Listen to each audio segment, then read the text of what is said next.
সীমান্তে উদ্ধার ১৫০টি বেওয়ারিশ mobile set. Sonamura Bharat Bangladesh সীমান্তের ইউএনসি নগর এলাকার বেড়ার কাছে উদ্ধার হল বিপুল পরিমাণ বেওয়ারিশ মোবাইল ফোন। সীমান্তরক্ষী বাহিনী টহলের সময় কাঁটাতারের পাশে বাক্সবন্দী অবস্থায় পাওয়া যায় বিভিন্ন কোম্পানির মোট ১৫০টি আনবক্সিং মোবাইল সেট। সীমান্তরক্ষী বাহিনীর জওয়ানরা সেটগুলো উদ্ধার করে সোনামুড়া থানা পুলিশের হাতে তুলে দেন। পুলিশ পরবর্তী সময় সমস্ত আইনি আনুষ্ঠানিকতা সম্পন্ন করে মোবাইলগুলোকে বেওয়ারিশ হিসেবে জব্দ করে।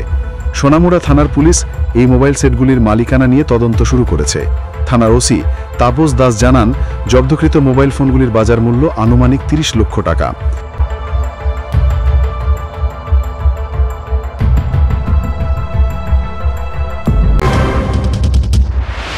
আমরা সোনামুড়া থানা ১৫০টা বিভিন্ন ব্র্যান্ডের মোবাইল ফোন সিজ করা হয়, যেটা ইউএনসি নগর বর্ডার ফেন্সিং এর পাশ থেকে উদ্ধার করা হয়, যেটা লিড করে ইউএনসি নগর বিএসএফ বিওপি।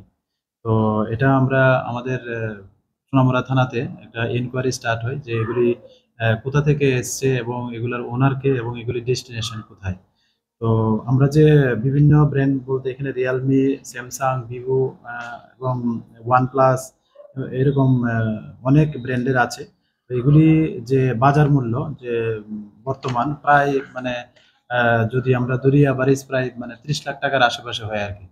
তো এগুলি আমরা দেখছি যে এগুলির সঙ্গে এগুলির ওনার এবং এগুলির ডেস্টিনেশন কোথায় বা কে এগুলার করেসপন্ডিং করছে। তো এই উপরে ভিত্তি করে আমরা যা আইনত পদক্ষেপ নেওয়ার আমরা নিব অবশ্যই। হ্যাঁ, ফেন্সিং এর কাছাকাছি।